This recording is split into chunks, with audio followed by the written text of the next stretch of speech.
DZRH, magandang umaga Pilipinas sa DZRH Radio, DZRH TV at DZRH Online. Kasama si Kuya Angelo Palmones. Magandang umaga Pilipinas.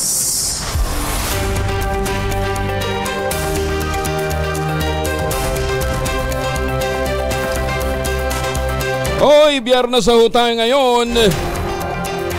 13 ng Setyembre 2024, Friday the 13th. Sa ulo ng ating mga balita, severe tropical storm Bebinka. Bagong LPA magpapalakas naman sa habagat. Good news, oil price rollback masusundan pa sa susunod na linggo. Pagbibitiw umano ni Secretary Gibo Teodoro sa Department of National Defense, fake news ayon sa Pangulong BBM. Office of the Vice President budget para sa 2025, inimpiyasan ng House panel ng 1.3 billion pesos. Attorney Harry Roque muling na-cite in contempt. Ipinakulong sa ikalawang pagkakataon. Dating PCSO General Manager Royima Guarma kulong din sa Kamara.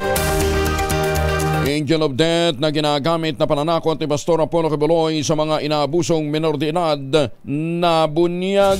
Maganda umaga Pilipinas! Kasama natin ang buong radyo natin FM Nationwide, ang ating action radio station sa Luzon, Visayas at Mindanao. 91.7 BNFM Radio sa Cebu at 94.3 FM sa Jensan. Sa detalye ng ating mga balita, asahan ng maulan na weekend sa ilang bahagi ng bansa epekto ng southwest monsoon o habagat na pinalakas ng severe tropical storm na may international name na Bebinka.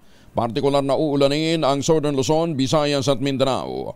Huling namataan ang bagyong Bebinka sa layong 1,885 kilometro east-northeast of Northern Luzon.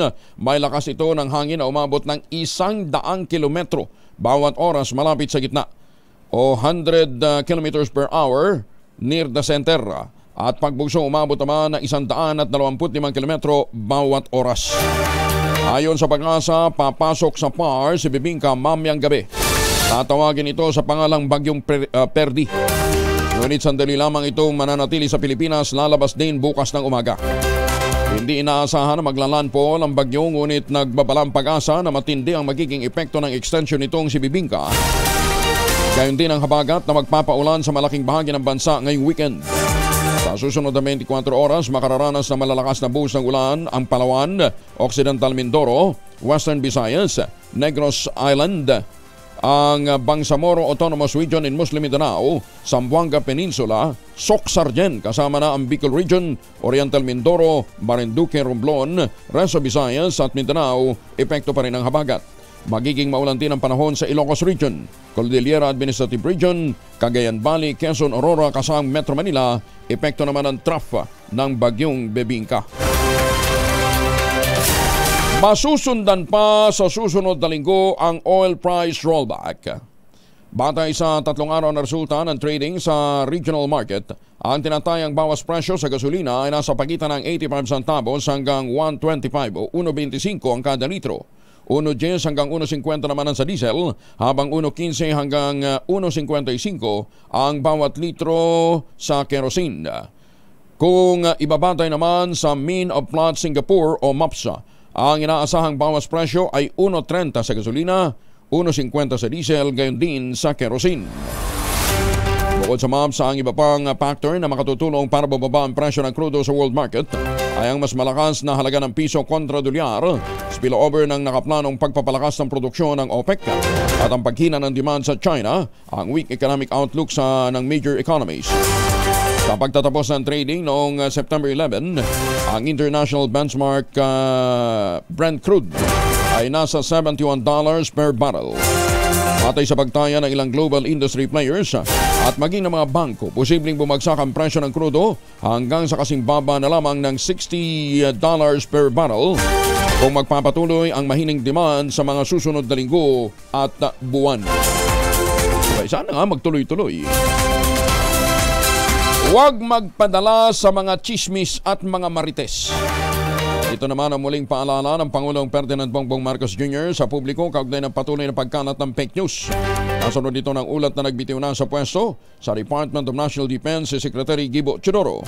Iginit ng Pangulo, huwag magpapapaniwala sa mga fake news dahil panggulo lang ang ginagawa nila. Na itong ganitong klase, mga chismis, mga marites, kinakalat lang nila ito para manggulo. Huwag po kayong madala sa ganyan. Patuloy po ang aming trabaho. Hindi po kami titigil. Lahat po ng ating mga kasamahan ay walang ginawa po, kundi araw-araw pag-isip hanggang matulog ay paano tumulong at paano magandahin ang Pilipinas. Yan po ang hangarin ng lahat ng pamahalaan ninyo. Huwag po kayo nadadala sa mga fake news sa ganyang klase. Huwag po kayo madadala sa mga yung mga pangpagulo na ginagawa nila. Samantala, pinabulanan din ang Department of National Defense ang kumalat na mga ulat na nagpag-alis sa pwesto kay Defense Secretary Gibo Teodoro. Sa isang pahayag, sinabi ng DND na walang katotohanan ang anumang post o ukol sa naturang ulat at layon lamang nito na magpakalat ng misinformation. Sa kumakalat na blogs at social media posts, sinasabing nag-resign si Teodoro dahil sa manoy unti-unting pagbagsak ng Marcos administration. Pero ayon sa DND, tanging ang pagpapalakas ng bansa ang tinututukan ngayon ni Teodoro at ng kagawaran upang maprotektahan ang soberenya ng Pilipinas. Sa uli, pinayuhan ito ang publiko na maging mapanuri sa mga ulat na naglalayong buwagin ang mga Pilipino at ilahis ang atensyon sa tunay na mga problema ang kinakaharap ng bansa. 9 na minuto na makalipas ang alas 4 na umaga. Halos 2,000 bago at mga state-of-the-art na mga slot machines naman ang ihatid ng PAGCOR sa mga Casino Filipino gaming venue sa kalagitnaan ng buwan. Bahagi ito ng modernization program ng ahensya. Sa pagbubukas ng IAG Academy Summit sa Hilton, Manila, sinabi ni PAGCOR Chair at Chief Executive Officer Alejandro Tenco, ang paghahatid ng mga bagong slot machine ay pagle-level up sa mga handog na laro ng sangay ng Casino Filipino sa buong bansa. Ang hangarin nito ay patasin ang foot traffic at palakasin ang kabuuan kita ng PAGCOR. Sinabi ni Tenco na habang naghahanda sila para sa planong pagsasepribado ng PAGCOR Casino, nais naman nilang patasin din ang kanilang value sa pamamagitan ng pag-modernize sa kanilang gaming facilities at mga equipment sa paglalaro upang mas maging attractive ito sa mga potential investor. Layon pa kay Tenco, umorder ang PAGCOR ng kabuuang 3,341 na mga bagong slot machines na katulad na ginagamit ng mga nangungunang integrated resorts sa bansa. Ay, mga misis, amoy araw ba si Mr. pag-uwi galing hunang trabaho? Abay dahil yan sa germ sa katawan nila. Para lamanan ng amoy araw at amoy pawis, gumamit ng Shield Bath Soap regularly. Unbeatable ang Shield sa paglaban sa germs versus another brand may shea butter. Pampalambot ang kuti sa presyong abot kaya 12.50 SRP. Kaya naman recommended ito ng Philippine Nurses Association. Kaya mga misis ay challenge you, subukan ng Shield Bath Soap. Galit sa sakit, may malasakit, sulit na sulit. Habang umiinit po ang sitwasyon, teka muna, heavy rainfall daw po ang nakataas ngayon sa ilang bahagi ng Bicol. Red warning level sa Sorsogon, orange warning level sa Albay at yellow warning naman sa Catanduanes. Sige, habang umiinit ang sitwasyon sa politika, mag-showbiz muna tayo. Maganda umaga, Pilipinas! Alam ba ninyong si Asenet Briones ay kinuwento ang kanyang karanasan nang ito po ay marehab? Dali na balita mula kay Morley Alino. Morley, good morning. Gising na ang showbiz! Rampa na Pilipinas! Nagkaroon ako ng chance na makausap muli si Asenet Briones. Inamin niya sa atin na siya ay totoong napunta sa rehabilitation center for more than 6 months. Ayon kay Asenet, naging maganda naman daw ang takbo ng kanyang buhay sa rehabilitation center dahil marami siyang natutunan. Bukod pa, sa ngayon ay magkakasundo na sila ng kanyang mga anak. Tinanggi nitong si Asenet na pera ang dahilan ng kanilang pag-aaway ng kanilang mga anak, pero sa totoo lang, hindi na raw dapat pang ungkatin kung ano man ang pinag-ugatan. Ang importante, masaya daw siya kasama ang kanyang mga anak. At nitong nakaraangang September 1 ay kanyang sinelebrate ang kanyang kaarawan sa Hong Kong. Sobrang kaligayahan daw ang nadarama ng dating sobrang kaligayahan daw ang nadama ng dating beauty queen actress dahil marami na ang nabago sa takbo ng kanyang buhay. Yan ang ating DZRH Showbiz Hottest News. Ito po ang inyong RH47. Morley Alinio, tuloy-tuloy sa pagbabalita, tuloy-tuloy sa serbisyo. Sama-sama tayo, Pilipino. Maraming salamat, Morley. Nabubula si Morley, madaling araw kasi.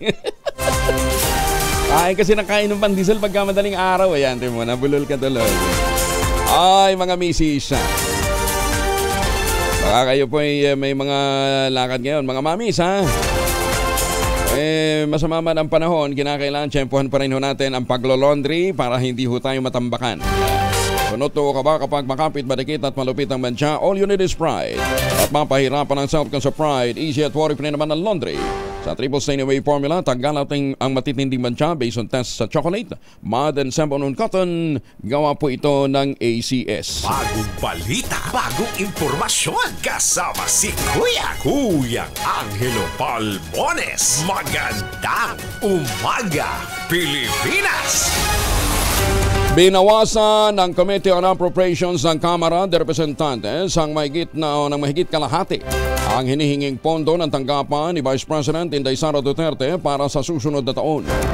Ang pangunahing dahilan ayon sa komite ay ang pagkakapareho ng mga programa na naisipatupad ng OVP sa mga programa ng mga ahensya ng gobyerno at ang puna ng mga kongresista na masyado itong maraming satellite at extension offices na hindi naman kinakailangan. Sinabi ni Marikina City Representative Stella Kimbo, Senior Vice Chairperson ng komite. Nagpasyang panel na irekomendang pagbabawas ng halos 1.3 billion pesos mula sa panukalang 2.037 billion at gawin na lamang itong 733 million pesos na pondo para sa 2025. Ay kay Kimbo, kabilang sa mga ibinawas na pondo, ang alokasyon para sa Financial Assistance Program, professional services na tumutukoy sa mga consultants, yan din yung gastos para sa utilities, supplies at mga material, yan din para sa mga rentals at leases. Paglilino naman ni Kimbo, hindi ginalaw ang pondo para sa personal services o ang pondo para sa sahod ng mga empleyado. Paliwanag ni Kimbo, ang buong pondo para sa financial assistance ng OVP na nagkakahalaga ng 947 million, inilipat na lamang sa AICS o Assistance to Individuals in Crisis Situation Program ng Department of Social Welfare and Development. At ang Medical Assistance Program naman ibinigay sa Department of Health. Ang dalawang ahensyang makakatanggap ng tinatayag 646 million pesos na karagdagan. Dagdag pa ni Kimbo, ang budget para naman sa FA ang siyang pinagmumula ng pondo para sa mga humihingi ng tulong sa mga gastusin sa libing, medical, transportasyon at iba pang katulad ng pangangailangan. Binigyan din pa na ang OVP at ang mga benepisyaryo ng mga programang ito ay maaari pa rin makakuha ng kaparehong tulong sa DSWD at Department of Health. Muli naman pinatawan ng contempt ng Quad Committee ng Kamara de Representantes nitong Webes si dating Presidential Spokesperson Harry Roque at ipinag-utos na makulong ito. Matapos ang pagkabigong isumite ang mga dokumentong hinihingi ng komite na maaaring mag-ugnay sa kanya sa operasyon ng illegal na Philippine Offshore Gaming Operators o mga POGO. Ipinag-utos ng Quad Committee Lead Chair, si Surigao del Norte Representative Robert H. Barbers, ikulong si Roque sa detention center ng Kamara hanggang maisumite niya ang hinihinging mga dokumento o hanggang matapos ang isinasagawang investigasyon. Inihain ni Bukidnon Congressman Jonathan Keith Flores ang motion na i-cite in contempt si Roque. Ipag-utos ang pagkukulong batay naman sa Section 11 ng House Rules Procedure Governing Inquiries in Aid of Legislation. Bilang tugon, nagmosyon naman si Batangas Representative Gerbil Jinky Betrix Luistro. Pinaghihan din ng Quad Committee ang bagong kahilingan ni Roque na ipawalang bisang subpina na nag-aata sa kanya na magsumite ng dokumento. Bilang mga record ng negosyo, tax return at statement of assets, liabilities and network na una na niyang ipinangakong ibibigay sa pagdanig noong August 22. Ito naman ay kulang pagkakataong pinatawan ng contempt ng Quad Committee si Roque. Ipinagutos din ng Quad Committee ng Kamara de Representantes ang pagkulong kay dating Philippine Charter 66 Office General Manager Yorima Garma hanggang sa matapos ang sinasagawang pagdinig o hanggang sa makipagtulungan ito sa komite. Ito'y matapos na aprubahan ng komite na i-cite in contempt si Garma dahil sa kanyang hindi malinaw na mga sagot sa mga tanong ng mga kongresista kaugnay ng isinasagawang pagdinig nitong Huwebes. Si Garma ay iniuugnay ng 4 na testigo na humarap sa pagdinig kaugnay ng pagpatay sa 3 nakakulong na mga Chinese drug lord sa loob ng Davao Prisons and Penal Farm noong 2016. Sa mosyon ni Abang Lingkod Representative Joseph Stephen Paduano, ang chair ng House Committee on Public Accounts, ipinapasite in contempt sa komite si Garma dahil sa paglamag sa Section 11 ng House Rules of Procedure governing inquiries in aid of legislation. Sinundan naman ito ng mosyon ni One Rider Party Representative Rog Gutierrez na ikulong si Garma sa Correctional Institute for Women sa Mandaluyong City matapos sabihin ni Laguna Representative Dan Fernandez, ang co-chair ng Quad Committee, na puno na ang detention facility ng Kamara de Representantes. Nagmosyon naman si One Rider Party Representative Bonifacio Busita na ipadala na lamang si Garma sa Philippine National Police Custodial Center sa Quezon City. Matapos ang ilang minutong talakayan, sinabi ni Fernandez na meron nang mapepwestohan si Garma sa detention center ng Kamara, kaya binago ng mosyon ni Gutierrez hinggil dito. Dami nakakulong ngayon sa Kongreso. Tinawag naman ni Davao City Police Director Colonel Hansel Marantana pedophile si Kingdom of Jesus Christ leader Apollo Quiboloy. Ito ay matapos niyang isiwalat sa DZRH at sa radyo natin ang ginawang mga pangahalay ni Quiboloy sa mga menor de edad na nirecruit ng Kingdom of Jesus Christ at ginawang panakot ang Angel of Death. Ayon kay Marantan, pare-pareho ang naging kwento at detalye na inilahad ng 5 lumutang na biktima ukol sa mga ginawang pangahalay ni Quiboloy noong sila'y menor de edad pa lamang. Base sa mga testimonya, tila bini-brainwash ang mga batang babae na edad 12 hanggang 13 para gawing sex slave ng pastor. Pinapaniwala daw ang mga bata na habang hinahalay sila ni Quiboloy, ang umano'y espiritu ng Diyos ang gumagawa nito sa kanila. Tama ba din ko that you are describing Quiboloy as a pedophile? That's correct. Ano pang description ko sa mga may edad na 74-year-old at that na who is very much attracted with 12-year-old, 13-year-old, and at the end of that purpose is to execute his carnal desire. Ano ang tamang description doon kung hindi pedo? May mga protektor si Pastor Apollo Quiboloy na siyang tagapagtago ng kanilang mga sikreto. Papanayan pa rin ng DZRH at ng radyo natin, ibinunyag ni Davao City Police Chief Colonel Hansel Marantan ang amoy tinatawag ng mga Angels of Death. Ito umano ang tila mga assassin na siyang tumatarget sa mga magsasalita hinggil sa mga ginagawa sa loob ng Kingdom of Jesus Christ. Pagsisiwalat pa ni Marantan, kabilang din umano sa grupo ang mga dating membro ng Pambansang Pulisya at Armed Forces of the Philippines. Ang pagkakaalam ko sila, it can be a combination of both active and non-members of the security forces. Yung security members, sila yung mga members of the Angels of Death. Meron akong nag-surrender, voluntarily gave the information with me. At he is a member of that. Kaya alam ko yung mga sort of the dynamics of the members of death of Pastor Quiboloy. Samantala, walang private army si Pastor Apollo Quiboloy ng Kingdom of Jesus Christ. Ito naman ang sinabi ng abogado ni Quiboloy sa attorney Mark Tolentino sa isang ambush interview matapos sisiwalat sa DZRH ni Davao City Police Chief Colonel Hansel Marantan na may protektor ang religious leader na nagtatago sa kanilang mga sikreto. Ginit ni Attorney Tolentino sa media, hindi umano ito totoo tungkol Angels of Death o private army ang pastor. Anya, akusasyon lamang ang issue ng pang-abuso at marites lamang daw ito ng PNP. Fake news, yun ang tinatawag na marites. Sana yung mga PNP hindi makisama sa mga marites dyan. Sundin po nila ang rules of court, sundin po nila ang rules of law. The accused is presumed innocent until proven guilty beyond reasonable doubt. And second, allegation is not equivalent to guilt. Patunay umano rito ang nangyaring raid sa Davao City Compound kung saan nagdasal, umawit lang ang kanilang mga miyembro.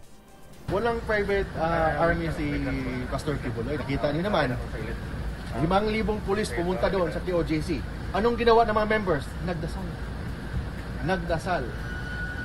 Kumakanta ng mga gods, kanta ng Panginoon Diyos.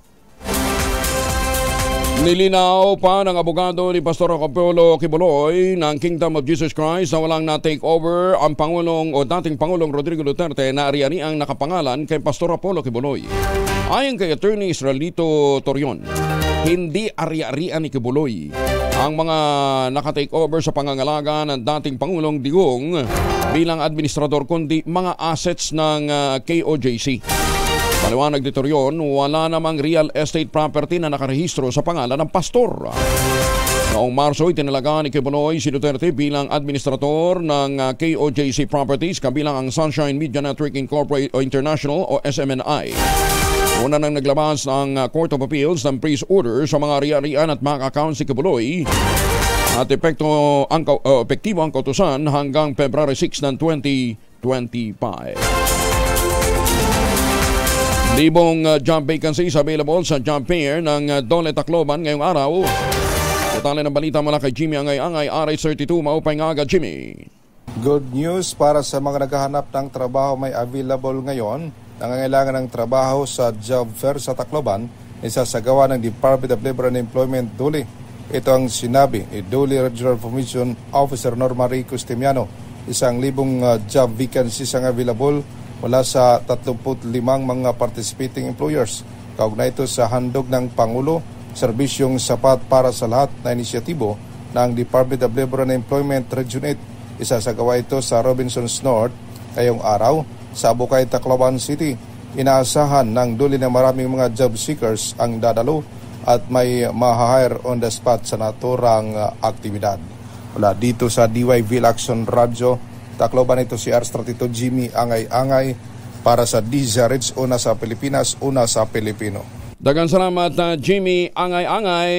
Ganda umaga, Pilipinas! Lending collector naman hinold up ng riding in tandem sa San Fabian, Pangasinan. Natangayan po ito ng 30,000 pesos na cash. Detalye ng balita mula kay Freddy Pajardo, RH38. Masantos siya kabasan, Ichikiamin sa ating mga kababayan dyan po sa Pangasinan. Freddy. Masantos siya kabusan edji kayo amin. Malalimang investigasyon ngayon ang ginagawa ng San Fabian PNP hinggil sa nangyaring hold up alas 6 ng gabi sa Barangay Dipit Tumiing ng nasabing bayan kung saan ang biktima ay nakilalang si Rimart Rubeso, 23 anyos, lending kolektor at residente ng Barangay Bintinilla, Santa Barbara. Sa ulat ni Chief of Police Lieutenant Colonel Michael Datuin, tapos nang maningil ang biktima at papauwi na ito nang harangin ang mga suspect na sakay ng NMAX motorcycle kulay itim na walang plaka. Nakapwa nakasuot ng helmet ang mga suspek. Agad bumaba ang angkas at naglabas ng maikling baril na nagdeklara ng hold up. Sa takot ng biktima, ibinigay na lamang ang kanyang body bag na naglalaman ng higit 30,000 piso, saka mabilis na tumakas ang mga suspek. Walang CCTV sa lugar kaya naghahagilap ang mga investigador sa mga dinaanan ng suspek na may CCTV. Ito si Freddy Pajardo, RH38, nag-uulat para sa DZRH, una sa Pilipinas, una sa Pilipinas. Maraming salamat, Freddy. Budol fight isinagawa naman ng PRO 11 kasama si PNP Chief Marbil matapos ang matagumpay na operasyon sa Kingdom of Jesus Christ Compound. Detalye na balita mula kay June Suter mula sa Action Radio Davao. May buntag ni mo, June. Mayong buntag usab Kuyang Angel, isang budol fight ang binahagi ng miyembro ng Police Regional Office 11 Miyerkules September 11, 2024 kasama sina PNP Chief Police General Romel Francisco Marbel at Regional Director Police Brigadier General Nicolas Torre III sa Camp Sergeant Kitin Merecido, Buhangin, Davao City. Bumisita si Marbel sa mga pulis matapos ang matagumpay na operasyon sa Kingdom of Jesus Christ o KOJC at ang pagsuko ni Pastor Apollo Kibuloy. Pangunahing layunin ni Marbel na batiin ng mga pulis na nakatalaga sa operasyon sa Kingdom of Jesus Christ o KOJC compound para isilbi ang warto pares ni Pastor Kibuloy. Samantala, pinahalaga naman ng PR11 ang mga pagpuna na natanggap nila sa kanilang operasyon sa KOJC upang mapanatili ang tiwala ng publiko. Ang PNP ay patuloy na mapapakita ng kanilang dedikasyon upang tugunan ang anumang mahalagang isyo na nauukol sa kanilang mga tungkulin bilang mga tagapagpatupad ng batas. Sa mensahe ng PR11, ang kanilang pamamaraan ay sumasailalim sa patuloy na pagsisikap ng PNP na pausangin pa ang kanilang operasyon at mas mahusay na paglingkuran ang komunidad habang itinataguyod ang mga prinsipyo ng katarungan at pananagutan.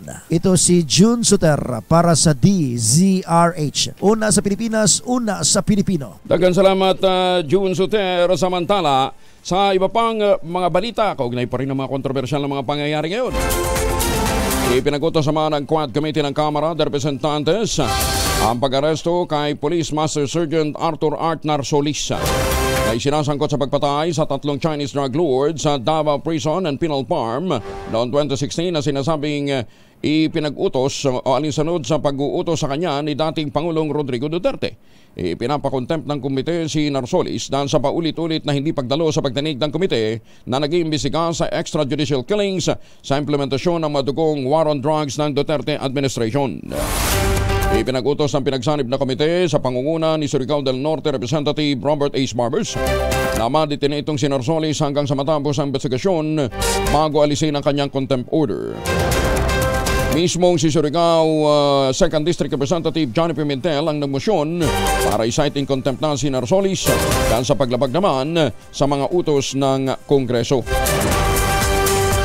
Pinumpirma ng dating warden ng Davao Prisons and Penal Farm na binati siya ng dating Pangulong Rodrigo Duterte matapos na mapatay ang 3 drug lord na nakakulong sa ilalim ng kanyang kustodiya. Sinabi ito ni Superintendent Gerardo Padilla, kasalukuyang tagapamuno ng Directorate for Reformation ng Bureau of Corrections sa New Bilibid Prisons dito sa Muntinlupa City sa isinamitin niyang supplemental affidavit nitong September 4. Ang naturang supplemental affidavit ay sumusuporta sa pahayag ni Leopoldo Tata Tan Jr.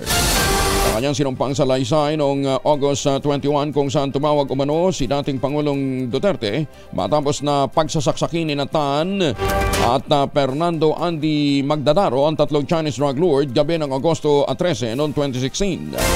Ayon pa kay Padilla, nabasa niya ang sinumpang salaysay ni Tan na nagsabi na dumating si Padilla sa pitan kung saan nila pinatay ni Magdadaro ang Chinese drug lord matapos ang insidente. Sinabi pa sa salaysay na tumawag si dating Pangulong Digong habang siya at si Magdadaro ay nakaposas at naglalakad papunta sa investigation section ng kulungan. Inakusahan naman ni Surigao del Sur 2nd District Representative Johnny Pimentel ang retired police colonel na si Reyuma Garma na siyang direktor ng mga pagpatay sa 3 Chinese drug lord na nakakulong sa Davao Prisons and Penal Farm noong 2016. Sa pagdinig ng Quad Committee, 4 na testigo ang nagturo kay Garma na siyang direktang nagbigay ng utos sa operasyon para patayin ang mga naturang Chinese drug lord. Kasama sa mga testigong ito ang hitman na sina Leopoldo Tata Tan Jr., Fernando Andy Magdadaro na nagsagawa ng pagpatay, dating DPPF Warden Superintendent Gerardo Padilla at dating pulis na si Jimmy Portalesa, kaklase ni Garma sa Philippine National Police Academy. Sa testimonya ni Tan Magdadaro Padilla, itinuro ng mga ito si dating Pangulong Digong na nag-utos umano ng pagpatay sa mga hinihinalang Chinese drug lord bilang bahagi ng kanyang kampanya kontra illegal drugs. Sa unang pagkakataon, humarap naman sa Quad Committee, itananggi ni Garma ang mga alegasyon na nag-uugnay sa kanya sa pagpatay sa mga Chinese drug lord. Naniniwala ang mga kongresista na merong malapit na relasyon sina dating Philippine Charity Subsecretary Office General Manager Reyuma Garma at dating Pangulong Digong Duterte. Itinanggi naman ni Garma na close sila ng dating Pangulo na nagtalaga sa kanya sa PCSO. Si Garma ay inaakusahan na siyang nasa likod ng pagpatay kina Chu Kintong alias Tony Lim, Linilan Yang alias Jackson Lee at Wong Mengpin alias Wang Mingping na nakakulong noon sa Davao Prisons and Penal Farm noong 2016.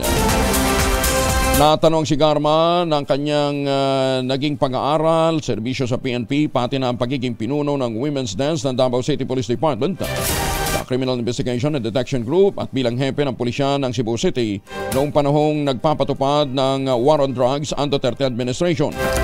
Natuklasan sa pagdinig na hinawakan ni Garma ang ilang posisyon ng pulisya sa Davao City kasama ang pagiging station commander ng SASA at Santa Ana, Davao City, pinuno ng Women's Desk sa Davao City Police Station at bilang Police Administration Officer ng Davao City Police Station.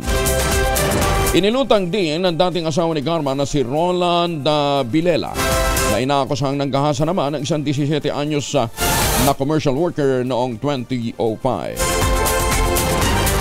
Motibo sa pagkakabaril sa Vice Mayor ng Pilipinas Abra iniimbestigahan na ng pulisya. Detalye na balita mula kay Romy Gonzalez sa Irish 41. Naimbag na bigat ka na kayo amin sa ating mga kababayan dyan po sa Norte. Romy? Patuloy na inimbestigahan ng Pitigan Municipal Police Station kung ano ang motibo at sino ang utak sa pagkakabaril sa vice-alcalde ng Pitigan Abra. Si Vice Mayor Noel Menor Visares, 56 anyos, ay pinagbabaril ng isang armadong salarin habang nakaupo sa loob ng kanyang construction supply store sa Barangay Pamutik, Pitigan Abra, ganap na alas 8:30 kahapon ng umaga. Batay sa report ng pulisya, tumawag ang asawa ni Vice Mayor Bisares sa Pitigan Municipal Police Station at ipinabatid ang nangyaring pamamaril sa kanya. Nabatid na nakaupo ang opisyal sa kanyang construction supply store na biglang dumating ang dalawang kalalakihan na sakay sa motorsiklo. Bumaba ang nakaangkas sa likod at mabilis na pumasok sa tindahan at pinagbabaril ng ilang beses ang biktima bago mabilis na tumakas. Nagtamo ito ng isang tama ng baril sa kanang braso at kanang balikat. Isinugod ang biktima sa isang paggamutan sa Ilocos Sur para magamot. Ang buong pangyayari ay nahagip ng CCTV camera. Ito na ang panglimang insidente ng pamamaril sa Abra habang papalapit na ang panahon ng halalan. Ito si RH41 Romy Gonzalez para sa DZRH. Una sa Pilipinas, una sa Pilipino. Maganda umaga, Pilipinas! Maraming salamat, Romy. Jose Aguina. Ay, baka kayo may mga importanteng lakad ngayong araw nito. Huwag kalimutan magbaon ng proteksyon laban sa mikrobyo. Dalawang formulation ng family alcohol na pwede nating pagpilian. Yung family 70% isopropyl alcohol. Especially prepared for clinics, hospital, pharmacies, laboratories. Pero okay na okay din po yan sa mga household. Very effective sa disinfection at sterilization. Ganyan po ang bagsik ng family, 70% isopropyl alcohol. Maghapon man ninyong gamitin, no problem. Hindi po manunuyo inyong mga kamay dahil meron po yung moisturizer. Yun namang mabagong family rubbing compound improved alcoholone. Ayun po yung mabagong isopropyl alcohol na ginagamit ng mga masahista, mga barbero, mga doktor, mga nurse, mga kumadrona. Magandang umaga sa ating mga magagandang kumadrona. Ginagamit yan for sponge baiting and other cleansing purposes. Family rubbing alcohol parang DCRH subok na sa mahabang panahon, mabibili sa anumang butika at convenience stores nationwide. Family rubbing alcohol hindi lang pampamilya, pang sports pa. Mga naiwanang pampasabog ng armadong grupo na diskubre nakumpiska ng militar sa nagpapatuloy na decisive military operation sa barangay T, Tato Salibo, Maguindanao del Sur. Detalye na balita mula kay Jun Di Makutang, RH19. Assalamualaikum, Jun. Alaikum assalam, Kuyang Angel. Kinabibilangan na isang bala ng 105mm high explosive projectile, isang 81mm high explosive na walang fuse subalit may trail pin, 3 granada, 3 kg hand pump, 1 kilo ng black powder at mga material sa pagmanufacture ng IED ang natagpuan ng mga tropa ng CAT 99-1 BCT sa masukal na bahagi ng barangay T, Dato Salibo, Maguindanao del Sur. Nabatid mula sa Westmincom Information Office na sa kalagitnaan ng kanilang decisive operations ang JTF Central sa nabanggit na lugar nang mamataan umano ang dalawang armado na mabilis na tumakas nang makita ang papalapit na mga sundalo at natagpuan ang mga inabandonang pampasabog. Binigyang puri naman ni 6ID and JTF Central Commander Major General Antonio Navarrete ang tropa ng CAT 99 sa nasabing accomplishment at pinaniniwalaan ang mga sundalo na may binabalak na namang umanong masama ang mga natitirang armadong grupo sa lugar kung hindi naagapan ng militar. Mula sa Kununahan sa Pilipinas, DZRH, ako si RH19, Jun Di Makutak, nag-uulat sa DZRH, una sa Pilipinas, una sa Pilipino. Sokran, John, maraming salamat. Maganda umaga, Pilipinas! Inihahanda na ng Department of Social Welfare and Development ang mga relief goods at mga pondo para sa posibleng pagputok muli ng Bulkang Kanlaon. Batay sa datos, naka-standby na ang mahigit 144 million pesos na halaga ng relief goods. 3 million pesos na pondo para naman sa inaasahang pagputok ng bulkan. Kabilang narito ang halos 40,000 family food packs. Higit naman sa 15,000 food items at libu-libong emergency kits para sa bawat pamilya. Kasabay nito, pinaghahanda na rin ang mga bayan ng La Castellana sa Negros Occidental na siyang pinaka-naapektuhan na huling pagputok ng kanlaon noong Hunyo. Sa ngayon, nasa alert level 2 pa rin ang bulkan pero naitala naman na tumaas ang bilang ng pag-alboroto kumpara noong mga nagdaang linggo. Magandang umaga nga pala kay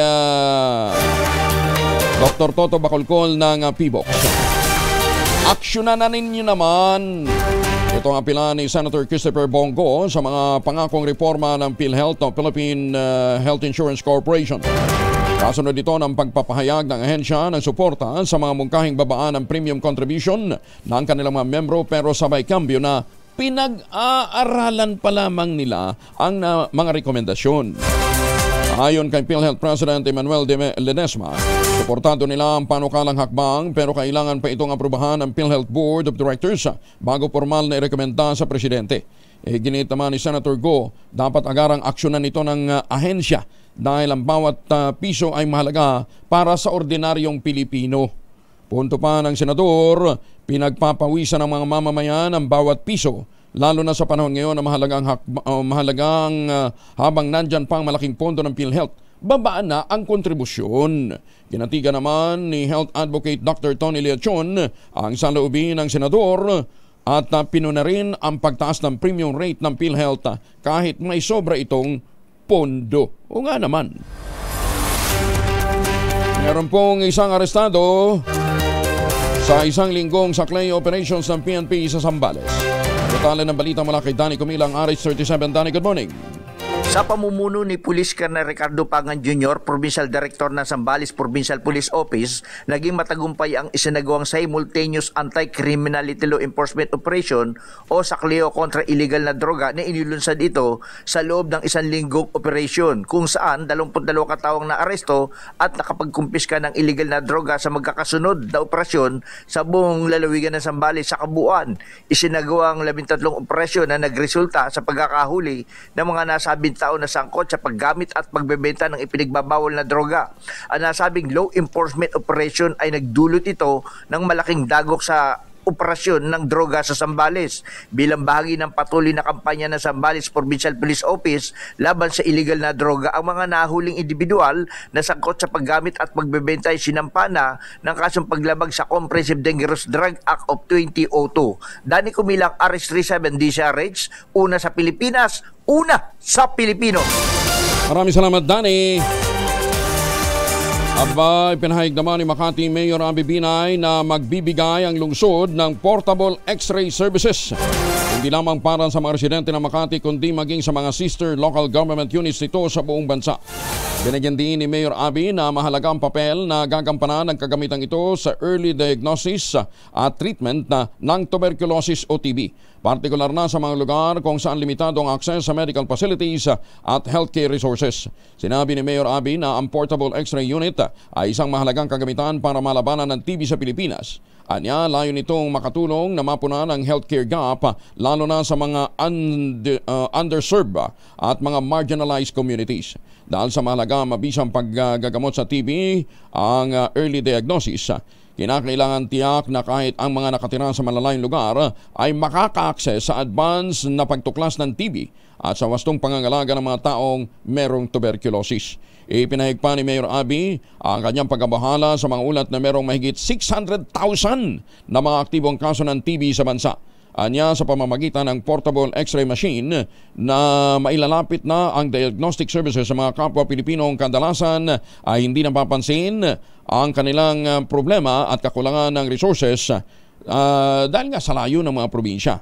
Kasabay nito, nangako din si Mayor Abby Binay ng pakikipagtulungan kay Maria Eloisa Cepeda Teng, ang President at Founder naman ng TB People's Philippines, upang palakasin ang pagsisikap na malabanan ang tuberculosis.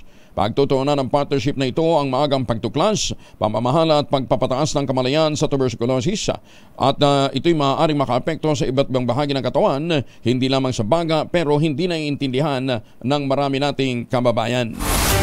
Patuloy na pinalalakas ng lungsod ng Makati ang health services nito sa pamamagitan ng pamumuhunan sa pinakabagong medical technology at comprehensive health management system. 42 na makalipas ang alas 4 na umaga. Pero bukod ho sa pagpapalakas ng impormasyon, dapat palakasin din ho natin ang ating immune system. Kaya oras na para tayo mag-ultabayo. Ano nga bang ultabayo? Ang ultabayo po ay postbiotic with Lactococcus lactis strain plasma. Galing po ito sa pag-aaral ng mga dalubhasa sa Japan. Mahabang clinical trial po ang pinagdaanan po ng postbiotic. At ang bawat kapsula po ng ultabayo ay nagtataglay ng 50 billion cells ng Lactococcus lactis strain plasma. Kaya naman pagpasok po nito sa ating katawan, ina-activate kaagad yung PDC, yung commander ng ating immune system, yung plasmacytoid dendritic cell. Yun ho yung nagtataboy ng mga toxin sa ating katawan habang tayo po ay natutulog. Kaya habang tinutulungan tayo ma-achieve ang magandang tulog, tinutulungan naman ho ang tao na mapalakas ang kanyang immune system. Siyempre nga naman, kasi nga naman lumakas yung ating immune system, di ba? Siyempre, pagka magandang tulog mo, maganda din ang gising mo sa kinabukasan. Ayan. Pag magandang gising mo, siyempre, magandang mood mo, di ba? Pagka magandang mood mo, magandang disposition mo sa buhay. Yan, Kaya para ho sa mga concerns at mga katanungan pa ho ninyo tungkol po sa ultabayo at sa iba pang mga nararamdaman ho ninyo, huwag ho kayo mahiya, mag-text po 0917-110-6580 para po sa inyong mga katanungan. Available po ang ultabayo sa Lazada at Shopee. Siguraduhin lamang galing po ito sa Tioxis Health Ventures. Available din po ito sa lahat ng branches ng Mercury Drug all over the country, Amesco Drug, Pasmed Pharmacy, John's Pharmacy at Curamed. Pero tandaan ho natin, huwag kalimutan, ang ultabayo ay hindi gamot at hindi dapat gamiting panggamot sa anumang uri ng sakit. Balita, bagong impormasyon, kasama si Kuya Angelo Palmones. Magandang umaga, Pilipinas! Nag-aabang kayo kung may winner na. Ala pa! Mahiwagang tunog. Ala pang winner ang mahiwagang tunog.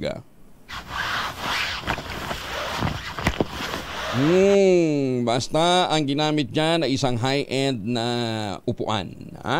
Isang high-end na upuan, kung ano yung ginamit na prinsipyo ng physics at ano yung pangalawang item, yan ang huhulaan ho ninyo. Ang inyong pong mga sagot, ipapadala po ninyo sa 0919-282-6485. Sundin na tamang format ng pagdetext, empty space, name / address / contact number / at ang inyong sagot.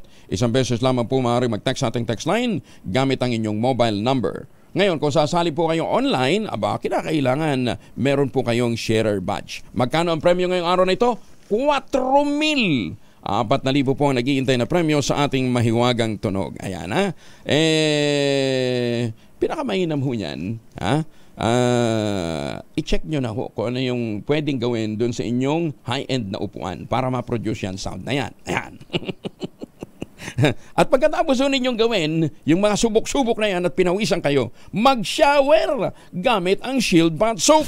Magandang umaga, Pilipinas! Alam ba ninyo na pangatlo pala ang Pilipinas sa mga bansang may worst sleeping habits o pangit daw po ang nakagawian sa pagtulog?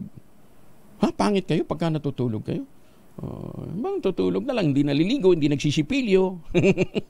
Alam, bihis-bihis. Pangit nga naman yon. Dapat bago matulog, mag-shower, magsipilyo, magpalit ng damit, para ho yung mga mikrobyo, may taboy-taboy natin sa ating paligid. At saka para presko ang tulog natin. Sa pag-aaral ng one bed, nasa 6.13 hours lamang ang average na tulog kada gabi ng mga Pilipino. At ang Pilipinas din ang pinakamataasang noise pollution level na pumapalo sa 55.6. Nasa 31 naman ang air quality index ng bansa at 7.3 ang stress level. Lumalabas din sa pag-aaral na umaabot ng 156,250 ang dami ng naitalang Google search ng Pilipinas. Dahil po sa sleep deprivation. Ito yung mga naghahanap ng solusyon sa kanilang sleep deprivation. Pumapangalaw naman na may pinakapangit na sleeping habit ang Amerika at una naman sa listahan ang Australia. Talaga? Australia, pangit ang sleeping habit ko. Konti nga tao doon eh. Oo, mas maraming mga joey at saka mga kangaroo doon. Joey yung baby kangaroo. Ayan ha. Bakit kaya ano? Anyway, at least dito sa Pilipinas, meron tayong ultabayo. Kaya matutulungan ho natin ang ating mga kababayan na magkaroon ng maganda at quality sleep. Maganda umaga, Pilipinas! Nandiyan na lamang din ho tayo. Dibatiin na ho natin yung ating mga suking taga-subaybay all over the world. Kamusta na po kayo? Happy birthday muna kay John Joseph Molino Mulato. Aba, yan Yan po yung poging apo ni Granny Dottie Molino. Si Ma'am Dottie Molino po naman ay teacher ho namin nung pong elementary ho kami. Ayan Ma'am Dottie, good morning. At happy birthday muli kay John Joseph Molino Mulato. Birthday din ngayon nung actually kahapon. Birthday ng aking auntie, si Auntie Nora Barreto dyan po sa New Zealand. 86 birthday ni Auntie Nora. Siya po yung nanay ni nanay ni Professor Jenjen Barreto. Yung si Apo Laki. Yung biggest caldera, nakatuklas doon sa biggest caldera. Yan hong nanay niya. Pero nakabase na ho sila ngayon dyan po sa Switzerland. Maganda umaga, Pilipinas! Babatiin ko rin si Dr. Kim Tan. Dr. Kim Tan, kumusta na Ang ipinagmamalaki naman ng mga taga Lucena City. Magandang umaga sa inyo. Magandang umaga din kay Dr. Senny Mendoza ng Talisay, Batangas. Batiin na rin natin si Justice Max De Leon. Maaga laging gumigising para tumutok sa ating programa. Para yan si Ma'am Naida Angping at saka si Ambassador Harry Angping. Magandang umaga po sa inyo. At sa linggo ho naman ay last day ho ng bar examinations. September 15. Yan ang paalala ni Justice Leo Madraso, ang Deputy Court Administrator for Mindanao. Kaya sabi niya ho sa mga examinees, good luck. At nagbibigay din ho ng paalala na sundin ang lahat ng mga panuntunan si Court Administrator Justice Raul Villanueva. Ayan, magandang umaga. Ma'am Sally, kumusta na ho kayo? Yung nanay ni Justice Raul Villanueva, maaga din pong gumigising lagi para po tayo po ay panoorin at pakinggan. Good morning po sa inyo. Maganda umaga, Pilipinas! Magandang umaga din kay Congressman Ador Plato. Alam ho ninyo si Kong Ador, nanguna ho doon sa nangunguna pa rin ho dito sa pagpapanumbalik ng sigla ng watershed area natin dyan sa Ipo Dam at Angat Dam. Nagkataon naman, may nabasa akong article. Ang Norway, ang kauna-unahang bansa sa buong mundo na nagpatupad ng deforestation ban. Ipinagbabawal po sa Norway ang deforestation. Yan po ay nagkabisa noon pang kailan ba ito Noon pang hanapin natin kasi importanteng tama yung impormasyon na ibinibigay natin sa ating mga kababayan. Ayan, January 2020. Norway is the first country in the world to commit to no longer using any products that contribute to deforestation. Pero nauna dyan, meron nung Climate Summit noong 2014 ng United Nations, ginapo yan sa New York, ang Norwegian government kasama po ang Germany at United Kingdom, nag-pledge na ho talaga na ipopromote nila ang national commitment para sa pagkakaroon ng deforestation-free supply chains. Ibig sabihin nung gagamitin ho nila ay hindi nagkakapag-ambag sa pagkakalbo ng mga gubat. Magtanim ho kayo ng kawayan. Benta natin ho sa Norway. Diba? Kasi ang kawayan ho, habang hinaharvest natin, lalong gumaganda po ang produksyon. Ayan. So congratulations ho sa mga Norwegian for being the first country in the world na nagban po ng deforestation. Sa Pilipinas, sa tuwing may dumarating na bagyo, tuwing may pagbaha, wala, kamot ulo. Bakit? Kalbubundok. Paano ba naman hindi ho tayo babahain? Di ba? Pagkatapos sisisihin ho natin, di ba? Sisisihin natin ang mga taong ba't kasi tumitira kayo dyan? Saan sila titira? Kasalanan ba naman nilang kinalbuho ng mga illegal logger at saka ng ibang mga nauna ho sa atin, ang mga bundok ho natin? Sus, may ginoong buhay to. Maganda umaga, Pilipinas! Hindi pa naman huhuli ang lahat. Pwede pa ho tayong magpanumbalik ng sigla ng bundok. Magtanim ho tayo ng mga puno. Unahin ho natin ang pagtatanim ng kawayan. Muli namang nanguna ang Pilipinas sa ikatlong pagkakataon sa World Risk Index. Mula sa 173 bansa matapos makakuha ng 46.91 points. Ibig sabihin po niyan, malapit sa kalamidad ang bansa. At kulang ito sa kapasidad na ito'y paghandaan. Sa 2024 edition ng World Risk Report, 58.07 ang nakuhang score ng Pilipinas pagdating sa kakulangan ng kakayahan para malagpasan ang mga kalamidad. Nasa 56.1 score naman ang nakuha nito kaugnay ng kakulangan ng kakayahang matugunan ng mga sakuna tulad ng mga natural calamities, pandemya, gera at iba pa. Sumusunod naman sa listahan na may mataas din na risk index ang Indonesia, India, Colombia, Mexico, Myanmar, Mozambique, Russia, Bangladesh at Pakistan. Abay, congratulations!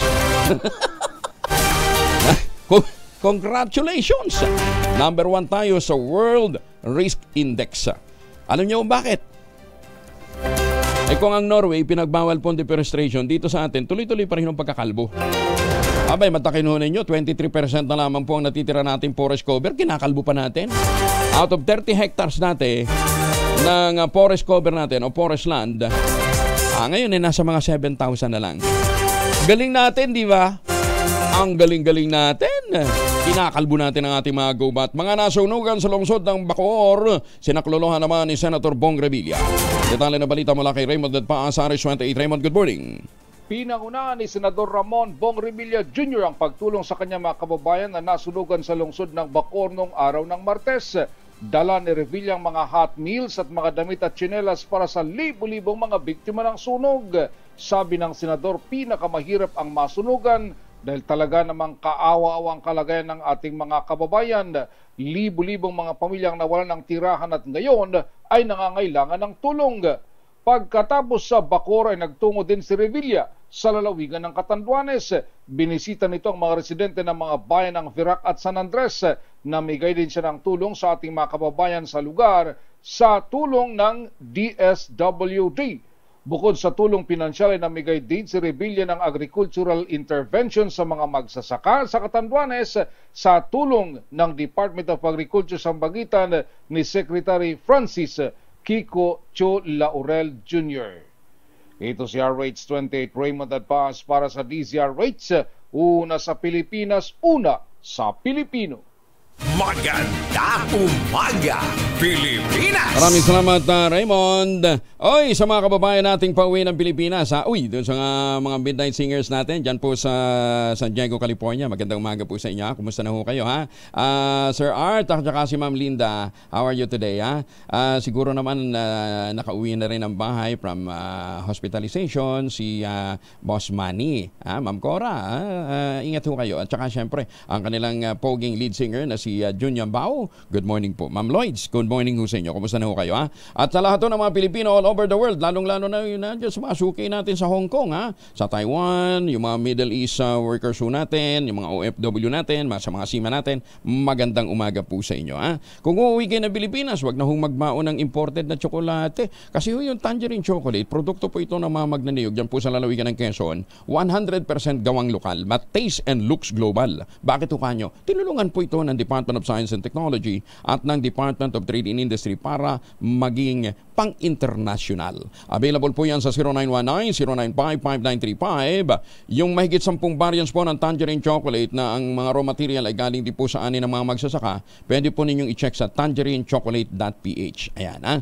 Kaya sabi nga po ni Dr. Helen Tan, habang tinatangkilik po natin ang gawang Pinoy, habang tinatangkilik po natin ang produktong tulad po ng tangerine chocolate, pinalalakas natin ang loob ng mga magsasaka, pinalalakas natin ang ating lokal na ekonomiya. Tangerine chocolate, 100% gawang atin. Maganda umaga, Pilipinas! Pag-usapan nga muna natin yung acid reflux, di ba? Marami sa ating mga kababayan laging inireklamo, meron ho akong acid reflux. Yung bang pagka mahirapan kang huminga, parang bloated ka.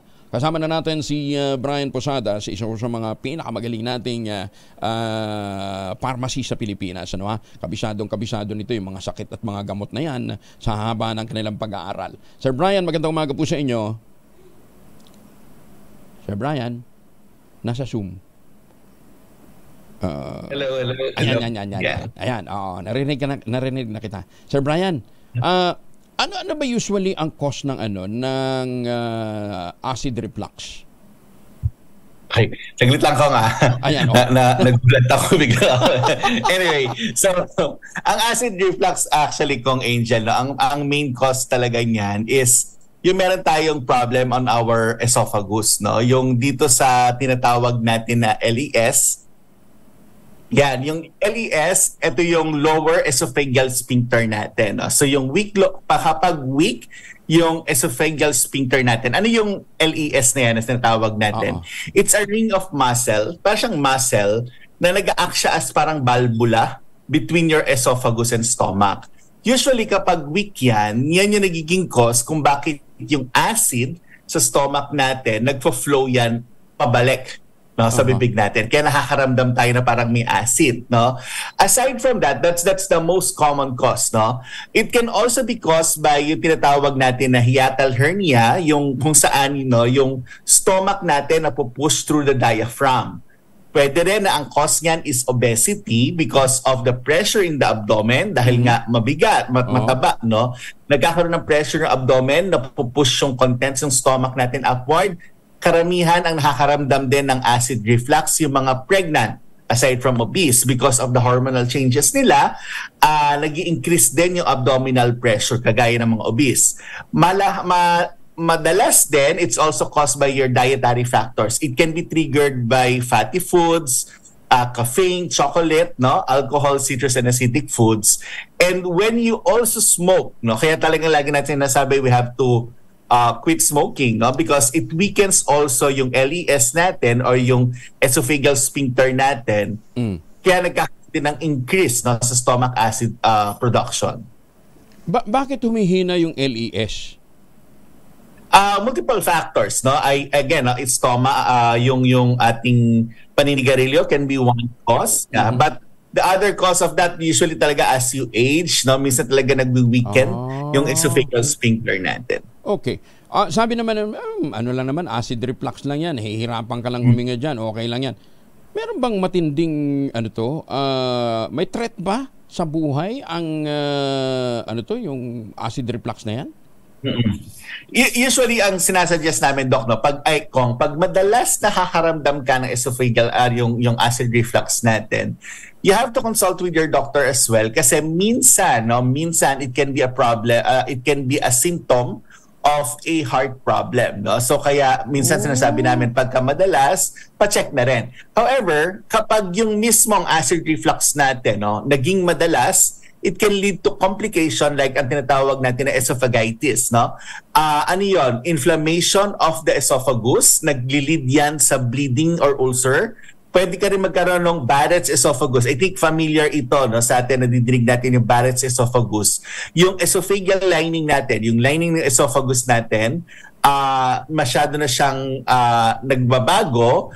It can also increase the risk of esophageal cancer, no? So, pwede ka rin magkaroon ng esophageal strictures, no? Meaning nagkakaroon ng chronic inflammation, nagnanarrow yung esophagus mo dahil nagkakaroon ng scar.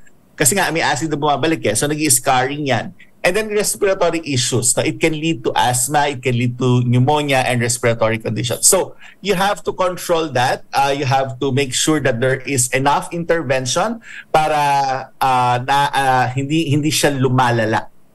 Nakaka-apekto din daw ito sa liver mo? In a way?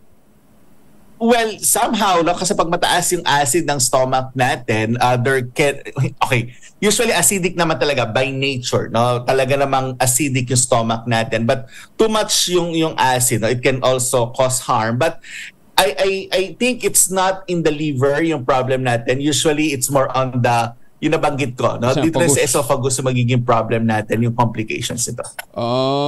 May kinalaman yan sa bangungot?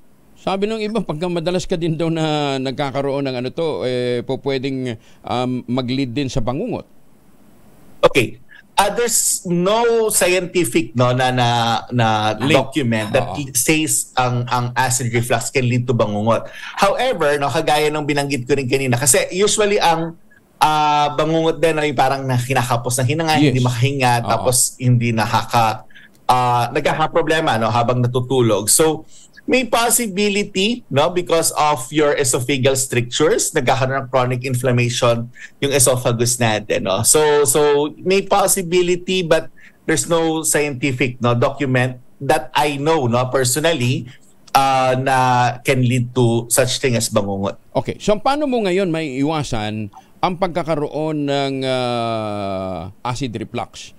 Or talagang mangyayari yan kahit na pero may mga prevention kang ginagawa. Normal process yun. But again, sabi mo nga, pagka masyado na madalas yun, dapat maging wake-up call sa atin. So paano maiiwasan ang acid reflux? So from time to time, talaga magkakaroon tayo na acid reflux naman. But again, the prevention of it is number one, avoid overeating and eat slowly. So if you have a problem with your digestion, that could lead to a problem on your acid reflux. Limit alcohol and caffeine. Ang dami kasi tayong mga kababayan, lalo na siguro yung mga nagdadrive ngayon, napakahilig sa kape. Ugali ng Pilipino pagkagising kape. So nag-i-increase yung acid nung stomach natin. Wear loose-fitting clothes para yung pressure hindi masyado mataas. Manage your stress relaxation techniques. But again, ang mahalaga din dito, yung lifestyle modifications natin. Avoid the trigger foods natin. When we sleep, at least you elevate your head. Maintain healthy weight, nabanggit na natin kanina. Anatomically, pag natutulog tayo, there's science to it. I know some of us have heard this in other social media platforms. Yung anatomical position pag natutulog, left side sleeping. Nakatagilid ka on your left can prevent, yung reduce the risk of acid reflux natin. Oo. Panay daw ang dighay at panay ang utot ng mga may acid reflux. Correct. So usually pagka ganyan, may problem din yan sa digestion kapag ganun yung situation natin. But kasi ang acid reflux naman, lalo na kung lagi may acid reflux, may mga interventions naman, may mga treatment naman na binibigay dyan yung mga doctors natin when you consult the doctors. Kasi ito yung tandaan natin, kaya lagi namin sinasabi, pagpa-consult sa doctor, kasi kung meron kang mga maintenance medications, merong mga maintenance medication that would have potential interaction with your antacids. Yung pag neutralize nyo yung stomach acid natin, may potential interaction yan with your chronic medication. So kailangan ma-check ng doctors natin yan. Kasi nga, naturally, dapat may acid naman talaga yung stomach natin. But the doctors can give you antacids, H2 blockers, yung nagre-reduce yun ng acid production natin. And even yung proton pump inhibitors, it can block acid production and promote the healing, yung mga prazoles na gamot natin, omeprazole, esomeprazole, ganyan. In the recent forum that I attended sa Kuala Lumpur, there's also a mention of the importance of using sodium alginate. Yan yung isa sa mga nire-recommend ng mga doctors doon, ng mga experts when I attended that conference. Yung mga alginates kasi natin, I think sa Philippines, I'm not sure if I can mention the brand, but it's letter G, it builds a barrier, nagfo-foam barrier yan sa taas natin. Kagaya sabi kanina, yung LES, tapos yung sa stomach natin, nagfo-form siya ng barrier doon para hindi bumabalik, mape-prevent yung acid from rising esophagus. Plus, it also has sodium bicarbonate and calcium carbonate. So, nang-neutralize nga yung acid ng stomach natin. So, yan yung isa sa mga binibigay nila. So, para siyang nakasashay, yan yung pwedeng ibigay. But, again, at the end of the day, like yung sinasabi, there should be proper diagnosis. Kailangan makita talaga ng doctors natin what's causing your acid reflux. Ngayon, doon ho sa hindi mabanggit na brand ni Sir Brian, i-text nyo na lamang ho siya. 0917, dito ko mag-text ha, 0917-110-6580. Ulitin natin ha, 0917-110-6580. Yun daw bang pagkain sa gabi bago matulog, nagko-contribute din daw po yan sa acid reflux? Yes, kasi digestion yan. So again, when your body takes in food, it will really, digest that, no? So yung production of acid natin mas mataas kasi may food siya na kailangan i-digest. So kung kakain ka bago matulog tapos biglang natulog ka kagad, no? Talaga naman babalik at babalik yung acid natin kasi full yung stomach. Kaya nga dapat merong spacing, no?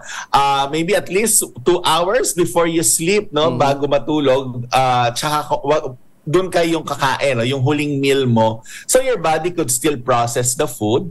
Kumbaga mag-normalize muna siya bago kayo matulog. So hindi rin talaga suggested na after mo kumain, humiga ka. There's wisdom on that. Kasi nakikita natin sa mga matatanda, no? Usually, ang sinasabi nila pagkatapos mo kumain, tayo ka muna. Yes, it's true. Para ma-process yung food mo, maibaba muna. Hindi yung pagkakain higa or pagkakain tulog, no? So delikado talaga yon, generally speaking. So that's why we need to make sure that we follow, no, yung mga proseso nito. Kaya pala sabi ni Attorney Ran, dapat no meals after sex. After 6. After 6. 6 ng gabi. Tsaka kung siguro mahalaga rin natandaan ng mga kababayan natin, of course, no, when you also have inflammation in your body, it can also lead to a lot of problems. It can aggravate, no, your acid reflux. So make sure na makakontrol natin yung mga inflammation sa katawan natin, and that can also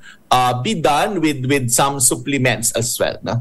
Sabi ko nga dapat few minutes bago matulog mag-take ng Ultabio, at least 2 kapsula, no? Anong ideal minutes sa pagitan nun? Kasi baka naman mag-trigger ng acid reflux yun. It should be 1 hour.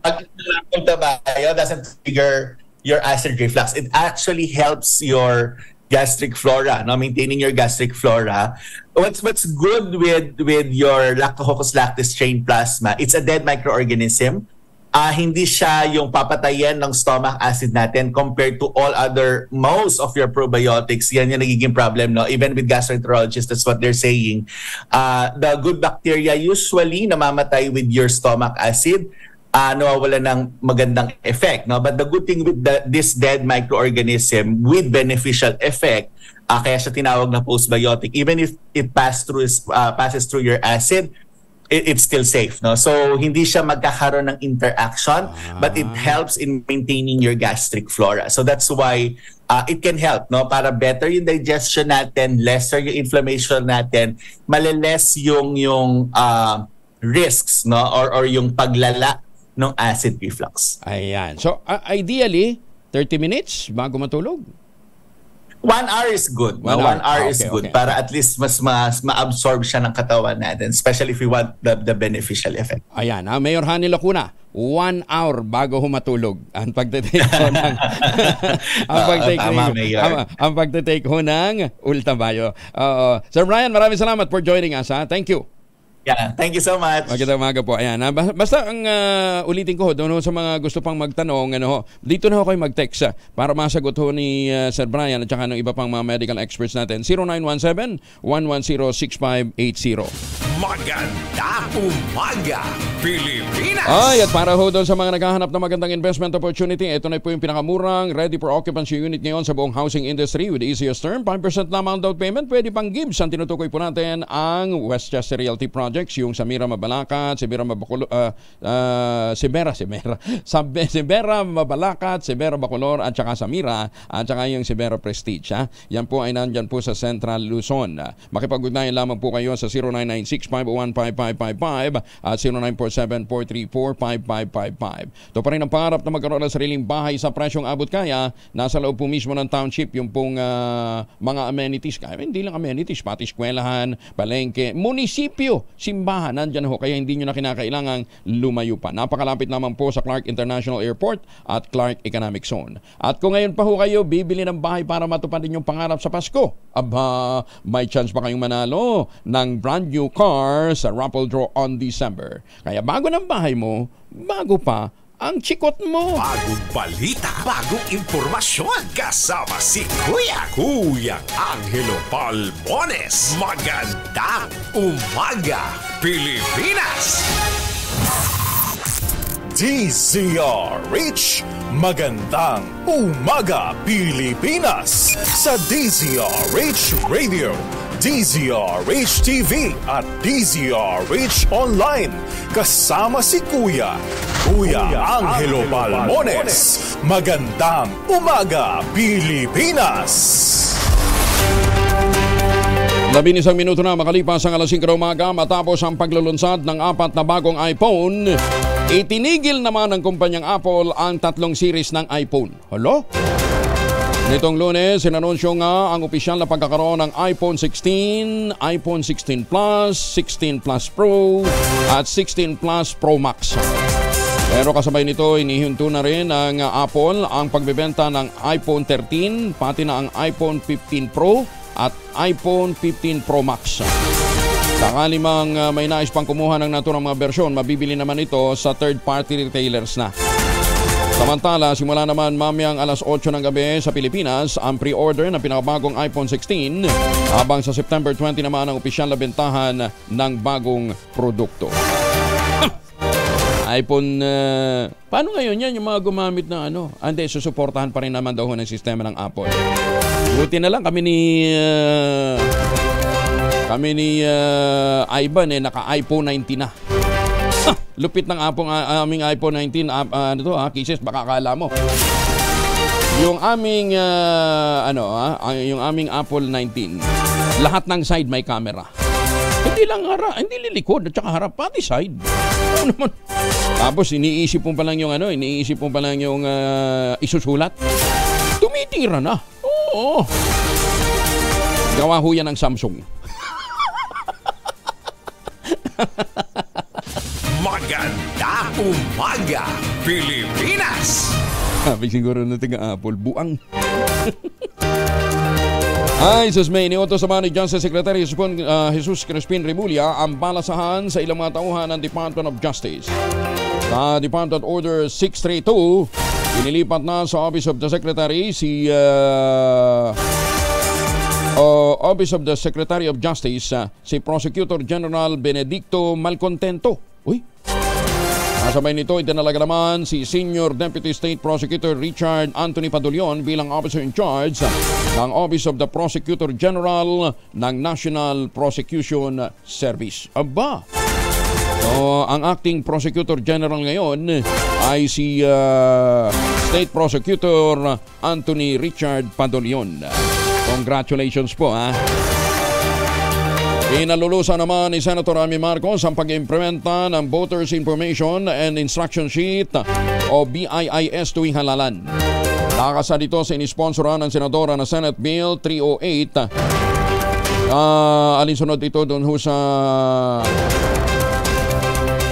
panukalang naglalayong ambientahan ng Section 185 ng Omnibus Election Code na isinamite ni Senate Minority Leader Aquilino Coco Pimentel.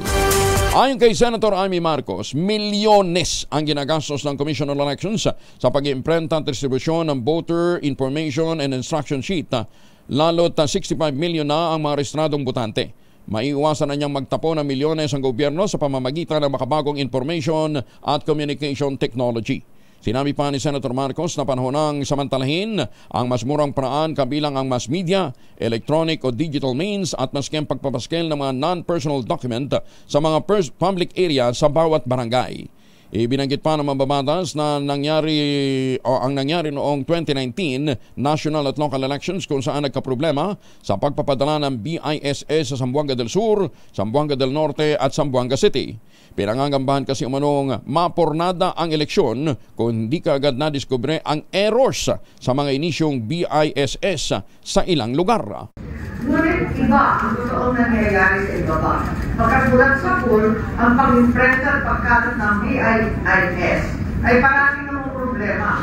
Madalas, huli na ang pagtanggap ng butante ng BISS kung may matanggap man. Halimbawa, noong 2019, na national and local election natin, wala din isang voters information sheet ang naipadala sa 3 probinsya ng Zamboanga.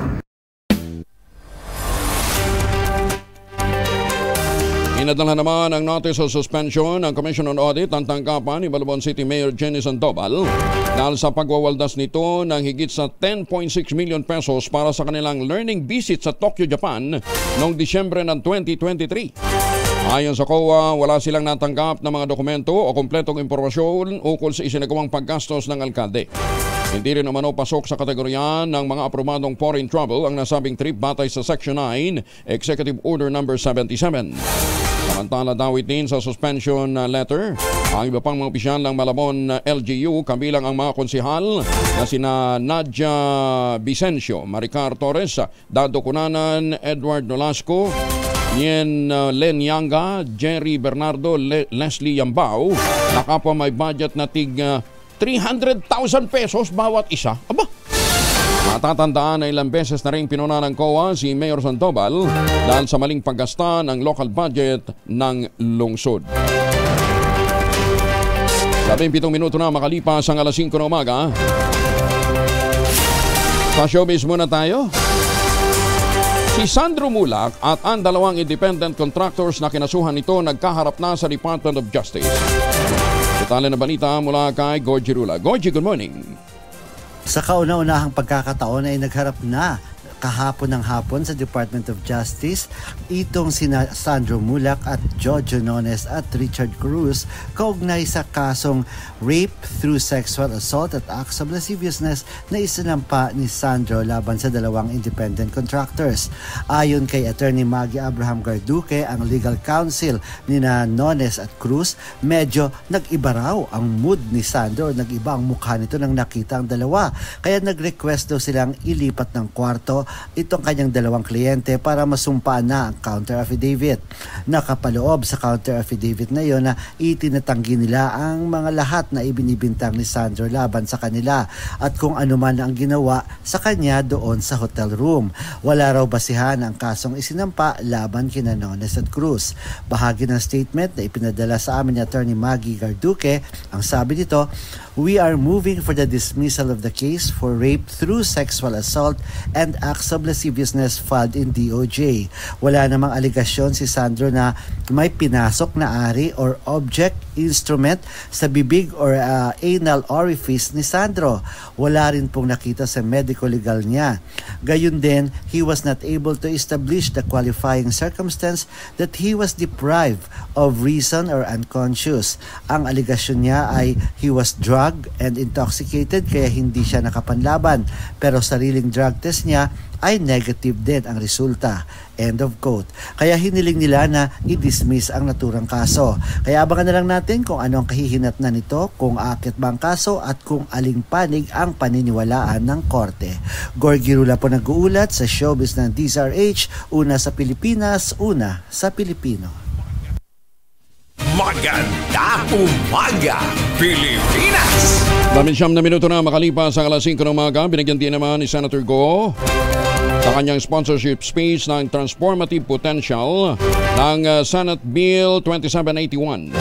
Ito yung tinatawag na e-governance bill. Ang panukalang batas ay naglalayong i-streamline ang mga serbisyo ng serbisyong publiko, magkaroon ng transparency, ilapit ang gobyerno sa mga mamamayan at gawing moderno ang operasyon ng pamahalaan sa pamamagitan ng digital process. Ayon kay Senator Bongo, matagal nang ipinagtatanggol at isinusulong ng kanyang tanggapan ng e-governance. Naghain din siya ng sarili niyang bersyon ng bill dahil naniniwala siyang hindi lamang tayo ang yumayakap sa bagong teknolohiya, kundi pinahuhusay din natin ang transparency, efficiency at accessibility sa gobyerno. Sinabi pa ni Senator Go, ang e-governance bill ay kumakatawan sa isang mahalagang hakbang tungo sa modernisasyon ng ating pagpapatakbo ng pamahalaan at pagtiyak ng mga institusyon ay may mahusay, resilient na pagharap sa hamon ng digital age. Alas 5:20 ang oras sa buong kapuluan. Eto muna! Mahiwagang tunog!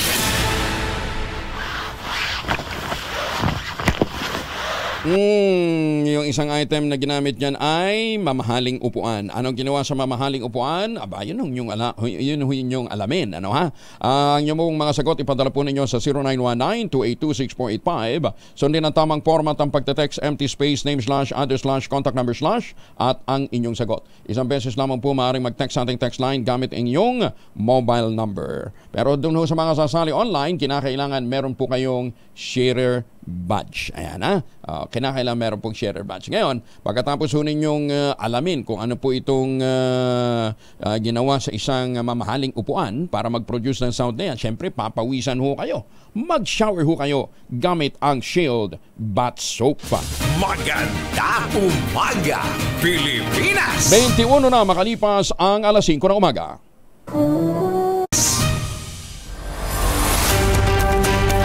$26 na makalipas sa alas 5 ng umaga. 7,500 pesos na ayuda sa mga mangingisda sa Navotas.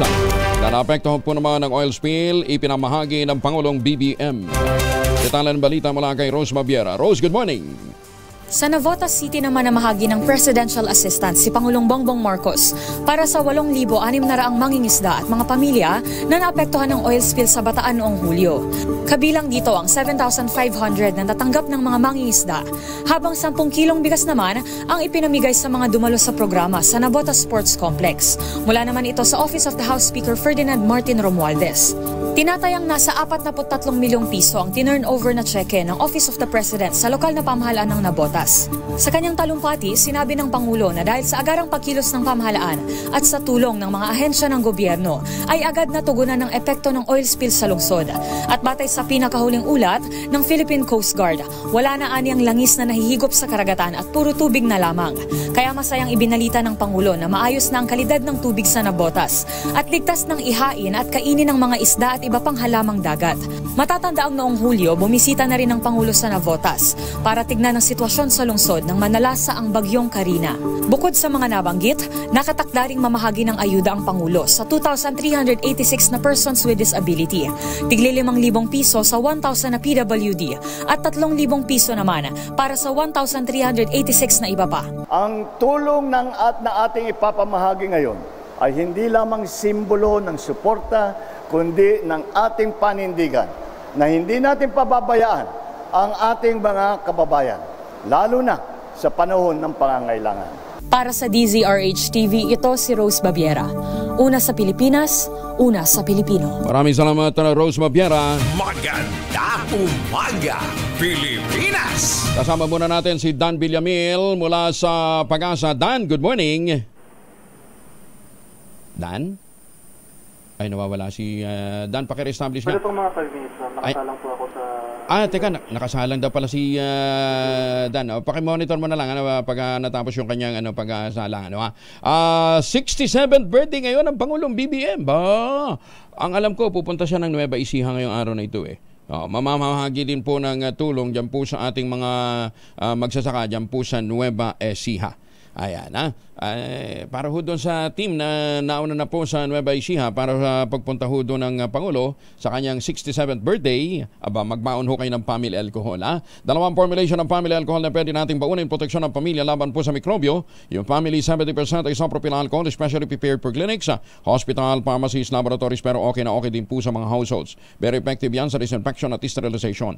Ganyan ang bagsik ng family 70% isopropyl alcohol. Maghapon man natin gamitin, no problem, hindi po manuno yung ating mga kamay dahil meron po itong moisturizer. Yun namang mabangong family wrapping compound improved alcohol. Ayan ho yung mabangong isopropyl alcohol na ginagamit po ng mga masahista, mga barbero, mga doktor, mga nurse, mga kapatidrona. Ginagamit yan for sponge baiting and other cleansing purposes. Family wrapping alcohol, subok na ho na katulad ng DZRH sa mahabang panahon. Mabibili sa namang butik at convenience stores nationwide. Family wrapping alcohol, hindi lang pampamilya, pang sports pa. Maganda umaga, Pilipinas! Asek Cecil Bangka Santos, ang Chairman Emeritus ho ng Angko Madrona. Magandang umaga po sa inyo. Kumusta na kayo, At sa lahat ho ng mga miyembro ng Philippine League of Private and Government Midwives. At syempre, yung ating mga magagandang miyembro din ho ng Midwives Foundation of the Philippines. Kasama dyan yung mga poging midwife. Maglalatag ng karagdagang ASF checkpoint ang Bureau of Animal Industry at Metropolitan Manila Development Authority sa 6 pang mga lugar sa National Capital Region. Lain ng hakbang na mapigilan ang pagpasok sa NCR ng mga produktong baboy at live hog na maaaring kontaminado ng ASF. Ayon sa Metro Manila Council, ang 6 na inspection sites ay itatalaga sa iba't ibang lugar sa Quezon City, Valenzuela at North Caloocan. Ayon kay MMDA Acting Chairman Attorney Don Artes, umaasa sila na makikipagtulungan ng mga lokal na pamahalaan sa ilalatag na checkpoint gaya ng pagpapahiram ng dagdag na mga tauhan na magbabantay sa mga napiling lugar. Sa kasalukuyan, may 12 aktibong quarantine checkpoint ang Bureau of Animal Industry sa NCR, habang meron ding extension ng quarantine checkpoint sa labas ng Metro Manila.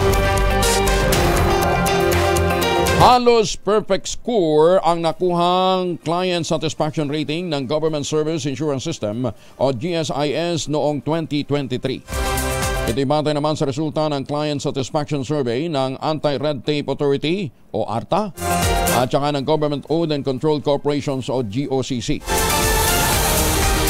Nakakuha ng 98.85% rating ang GSIS mula sa 426,000 clients nito, kung saan halos 1.4 million transactions ang naisailalim sa evaluation gamit ang isang pahinang pen and paper questionnaire. Ikinalugod naman ni GSIS President at General Manager Vic Veloso ang resulta ng naturang survey. Ayon kay Veloso, sumasalamin ito sa commitment, dedikasyon at hard work ng mga kawani ng GSIS para sa paghatid ng serbisyo sa kanilang mga miyembro at mga pensioners. Magagamit din niya ng ahensyang resulta ng survey bilang feedback sa kanilang serbisyo para lalo pang mapabuti ang kanilang paglilingkod. Sinabi pa ni PGM Week, ngayon 2024 naman, parehas na internal at external service ng GSIS ang sasailalim din sa survey. Congratulations!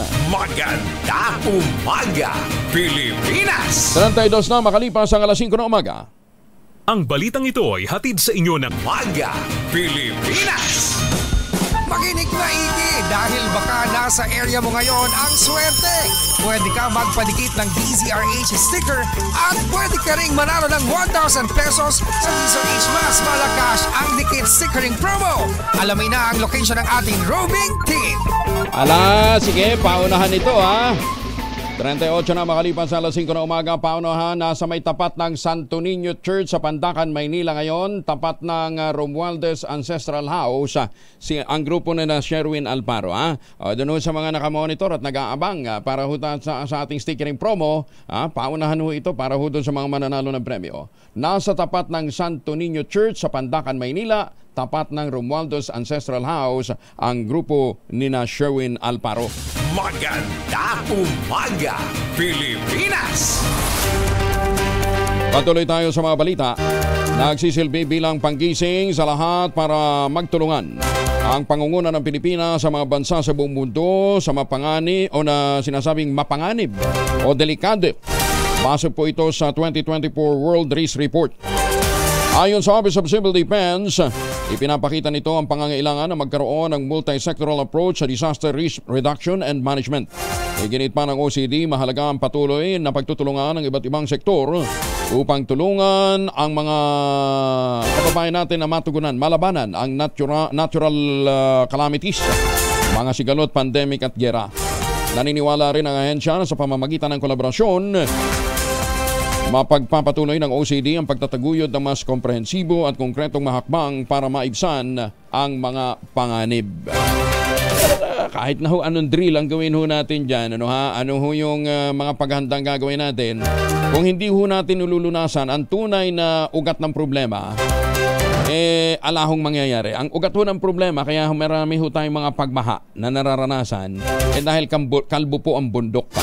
Kaya sabi ko nga sa inyo, hanggat hindi ho kayo nagtatanim ng puno sa mga bundok, nagtatanim naman ng puno, kaya alam mo kung maling puno naman yung itinatanim ng iba eh. Dapat na mga diptercarps, yung pong talagang mga magagandang klase ho ng puno para makasipsip ho ng tubig. Kahit na ho magtanim ho dyan, kung wala naman hong economic barrier na pwede hong puntahan yung pong mga stakeholders natin, yung mga magkakahoy, mga mag-uuling, alahong mangyayari. Kaya tama yung ginagawa ho dito ni Congressman Adolfo Plato sa watershed ho ng Angat at saka ng Ipo Dam. Nagtatanim ho sila ng kawayan. Yun ho yung isa sa pinakamainam na paraan para ho magtagumpay ang reforestation ho natin. Magtanim ho ng kawayan. Tsaka laki ho ng demand natin for kawayan eh. Oo. Marami hong windows, marami pong loan facilities na available ngayon para sa mga gustong mag-invest sa pagde-develop po ng nursery ng kawayan. Para tayong sirang plaka, paulit-ulit. Kaya lang talagang parang tengang kawali yung mga kababayan natin. Sa mga lokal na pamahalaan, isa ho ito sa mga pwede ho ninyong irigalo sa susunod na henerasyon. Yan, hindi na ho nakapagtatakan. Di ba? 21 na bagyo ang ating nararanasan on the average. Taon-taon. Meron ho tayong kumpletong listahan ho ng mga bulkan. Ang dami ho. Kaliwat kanan ho yung mga bulkan natin. Pagkatapos nasa Ring of Fire ho tayo. Kumpleto ho tayo ng fault sa Luzon, Visayas at Mindanao. Kaya kumpleto po talaga. Tapos meron pa tayong mga politiko, meron pa tayong mga conflicts, may mga lalo-lalo na pagkaparating ho ng eleksyon. Kaya kinakailangan ho talaga ang iba yung paghahanda. Ngayon, paano ho natin malalaman na seryoso ang isang bansa sa paghahanda? Halimbawa ng Japan, sila ho talaga madalas nalilindol. Pero doon ho sa kanila, way of life ang paghahanda, ang kahandaan. Paano ho ipinamumulat yan? Unang-una, lahat ho ng mga estudyante, ng mga kabataan, yung lanyard po ng kanilang ID merong whistle. Kahit anong form ho ng whistle. Anong form ng whistle? Kinakailangan po ito ba? Ayan, Iyan ho isang tool. Ito ho tool ng preparedness. May mga whistle kayo dyan. Meron. Very good. Yung mga lang whistle, walang breakfast. Yan. Kahit naman may whistle, wala pa rin breakfast. Di ba? Akala kasi ng iba, ordinaryo lang ho yung ordinaryo lang yung paglalagay ho natin ng whistle sa ating katawan, sa ating yung katabi natin. Alam ho ba ninyo na yan ay malaking may tutulong pagka kayo na-trap? Halimbawa sa panahon ho ng lindol, na-trap ho kayo. Malaking may tutulong ho yan. Para marinig kung saan kayo naroroon. Kung halimbawa na-trap ho kayo. Ngayon, may sumusunod na magnanakaw ho sa inyo. Halimbawa, o magpumito ka, makakatawag ng pansin. Pangalawa, malamang tatakbo ho yung gustong gumawa ng kalokohan sa inyo dahil akala may paparating na barangay tanod o pulis. Maganda umaga, Pilipinas! Dalawang high-value individual sa Caloocan at Valenzuela arestado sa bypass operation. Detalye mula kay Edwin Duque, RH23. Good morning, Edwin. Anyari. Nawawala si Edwin. Edwin Duque. Angel. Ayan. Angel. Okay, ayan. Pumapasok ka na, Edwin. Go ahead. Edwin. Angel, dalawang nasa high-value individual sa Caloocan at Valenzuela ang nasubol ng Drug Enforcement Unit at Northern Police District sa ikinasanga bypass operation sa Libisbay sa Barangay 160 sa Caloocan. Ayon kay Police Major Jason Rivera, nahuli sina alias Kuding, 24 years old, ng Baysa Caloocan at alias Jomar Ramat ng Ugong Valenzuela. Nasamsam sa 265 gramo ng shabu na nagkakahalaga ng 442,000 pesos. Sinabi ng opisyal na nakipag-ugnayan sa kanilang Station 6 at ang PIDEA para sa gagawin bypass operation sa dalawang suspect. Alas 9:30 ng gabi nang magpanggap na buyer ang isang nakasipilyang pulis na kinagat naman ng dalawa dahilan ng kanilang pagkakaaresto. Edwin Duque nagulat sa Lisa Rich, una sa Pilipinas, una sa Pilipino. Maraming salamat, Edwin. Magandang umaga po sa mga taga San Lorenzo, California. Magandang umaga din po sa mga taga Las Vegas, Nevada. Sabi ni Evan lang, sa San Bernardino, California, mataas pa rin ang wildfire. Ingat po yung ating mga kababayan dyan, ha? Ganon din sa mga taga Palm Spring, California. Baka gusto din hun yung tangkilikin doon sa mga taga-California, yung pong tangerine chocolate. Huwag po uwi ho kayo ng Pilipinas, wag na imported na tsokolate, ha. Tangerine chocolate po, ito po ay produkto ng mga magnaniyog dyan po sa lalawigan ng Quezon sa tulong po ni Dr. Helen Tan, yung mga planting material ng kakao galing Davao. Hinakot po yan para maitanim po sa mga nyugan dyan po sa ilalim po ng mga nyugan dyan po sa lalawigan ng Quezon. Kaya ngayon, ang ating pong mga magsasaka hindi na lamang umaasa sa kopra dahil meron ho silang mga high value crops katulad nga po ng cacao beans na pinoprocess para maging tangerine Tangerine Chocolate. Available po yan sa 0919-095-5935. May mahigit 10 variants po ang Tangerine Chocolate na ang mga raw material ay galing din po sa ani ng mga magsasaka. I-check po ninyo sa tangerinechocolate.ph. Sabi nga po ni Dr. Helen Tan, sa bawat pagtangkilik po natin ang Tangerine Chocolate, pinalalakas po natin ang loob ng ating mga magsasaka, pinalalakas natin ang ating mga MSMEs. Kaya eventually, lalakas din po ang ating ekonomiya. Tangerine Chocolate, sabi po ni Dr. Helen Tan, ipinagmamalaki niyang gawang lokal, but taste and looks global. Umaga, Pilipinas! Trabaho Party List naglalayong tutukan ang pagpapatupad ng Trabaho para sa Bayan Act. Detalye na balita mula kay Jel Parosa, RH52 Jel. Masusing tututukan ang Trabaho Party List ang pagpapatupad ng Trabaho para sa Bayan Act na layong mapabuti ang paglikat at pagbibigay ng marangal na hanap buhay para sa bawat Pilipino. Ayon kay Attorney Filemon Ray L. Javier, tagapagsalita ng grupo, mahalagang pagtutok ng mga hakbang upang masiguro ang pagtagumpay ng batas na ito. Kasama umano sa mga plano ng batas ay ang pagbalangkas ng 3-year, 6-year at 10-year employment plans na tutugon sa pangangailangan ng mga manggagawa habang magbibigay naman ng insentibo sa mga negosyo upang mapalakas ang kanilang operasyon at employment. Giit ng party list, mahalaga ang representasyon nito sa Kongreso sapagkat di lamang sapat ang may batas kundi dapat ding may monitor at oversight sa pagpapatupad ng Trabaho para sa Bayan Act. Naniniwala si Attorney Javier na mahalagang may gabay mula sa lehislatura upang masigurong maayos ang implementasyon ng mga plano at polisiyang nakapaloob sa batas. Bilang bahagi ng kanilang advokasya, hangad ng Trabaho Party List na tiyaking may mainam na koordinasyon sa pagitan ng gobyerno, mga manggagawa at mga negosyante. Bukod dito ay kinakampanya rin ng Trabaho Party List paglikha ng isang centralized database na maglalaman ng lahat ng job vacancies upang mapadaling paghanap ng trabaho, lalo na para sa mga bagong graduate ng kolehiyo at senior high program. Ito si Edniel Parrosa, nag-uulat para sa DZRH. Una sa Pilipinas, una sa Pilipino. Maganda umaga, Pilipinas! Maraming salamat muli, Edniel. Si Ma'am Naida Angping pala ay nasa Gimba, Nueva Ecija ngayon. Meron daw pong proyekto ngayon yung kumpanya nila para po sa mga planters dito sa Pilipinas. Katuwang po nila ang Department of Agriculture, ang DBP para asistihan din po ang mga rice farmers. Andun din sa Gimba pala papunta ang Pangulong BBM. Ayan, 48 na makalipas ang alas 5 ng umaga. Oras na po para tayo mag-ultabayo. Sabi nga po ng mga dalubhasa, anytime po pwede naman nating i-take ang ultabayo. 1 oras nga daw bago matulog 2 kapsula para ma-achieve natin ang mga benefits nito. Sa panahon ng stress, hindi lamang po sakit ang kalaban natin, kundi puyat, pagod at saka stress. Kaya kinakailangan mapalakas po natin ang ating immune system. Ano nga bang ultabayo? Ang ultabayo po ay postbiotic with Lactococcus lactis strain plasma na inaral po ng mga dalubhasa sa sa Japan ng napakahabang clinical trial. Ang bawat kapsula ng ultabayo ay nagtataglay ng 50 billion cells ng Lactococcus lactis strain plasma. Kaya naman pagpasok po ng postbiotic sa katawan, inalalakas po nito ang ating immune system dahil ina-activate nito yung commander ng immune system, yung plasmacytoid dendritic cell. Kaya habang natutulog tayo, itinataboy nito yung pong mga toxin sa ating katawan. Ito ho hindi kwentong kotsero, dumaan ho ito sa mahabang clinical trial. Para ho doon sa mga may concerns pa, mag-text ho kayo sa 0917-110-6580. Available po ang ultabayo sa Lazada at Shopee. Siguraduhin lamang na galing po ito sa Teoxysil Ventures. Available din po sa lahat ng Mercury Drug, Amesco Drug, Pasmed Pharmacy, Curamed at Joann's Pharmacy.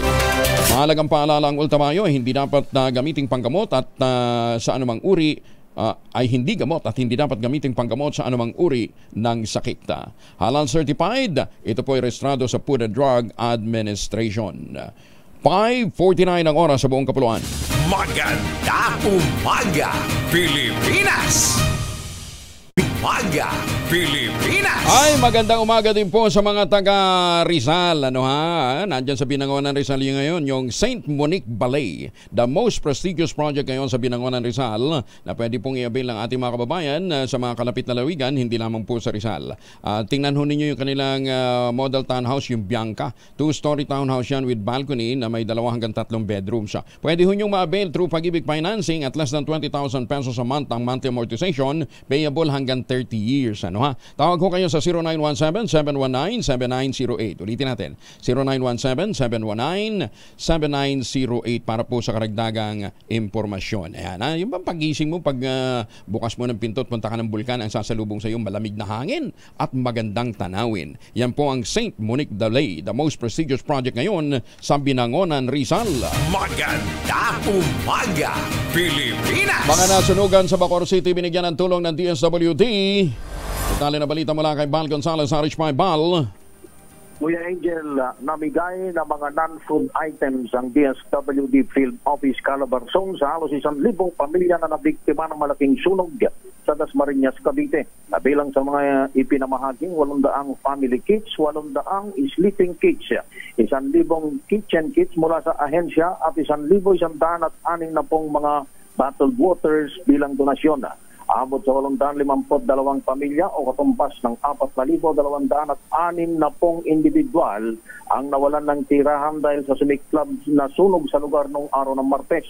Sa kasalukuyan ay nanunuluyan ang mga biktima sa 18 mga evacuation centers. Nagsasagawa na rin ng assessment ang ahensya para sa mga tulong na maripang ipamigay sa mga biktima. Ako si Val Gonzales, DZRH, una sa Pilipinas, una sa Pilipino. Maraming salamat, Val. Makinig maigi dahil baka nasa area mo ngayon ang swerte. Pwede ka magpadikit ng DZRH sticker at pwede ka ring manalo ng 1,000 pesos sa DZRH Mas Malakas ang Dikit Stickering Promo.